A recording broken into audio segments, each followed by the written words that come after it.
కోల్పోయిన వారి హృదయంలో ఉండే బాధ ఆయనకి తెలుసు. ఎందుకంటే తన బిడ్డల్ని కోల్పోయాడు ఆయన. బహుశా బిడ్డవి నీవు కూడా ఉండొచ్చు. ఒకవేళ ఒక్క పండు కోసం ఎంత పిచ్చి ఆశ.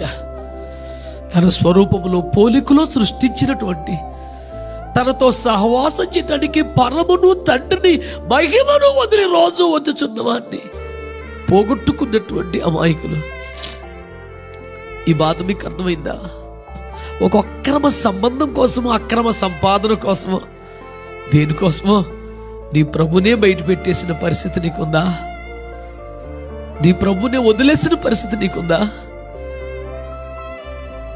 ఈరోజు నిన్ను ఆశీర్వదించుటకు, అన్ని తానై నీ పక్షముగా జీవితాంతం ఉన్నటకు నిన్ను వెతికి వచ్చుచున్న దేవుణ్ణి నీకు పరిచయం చేస్తున్నాను.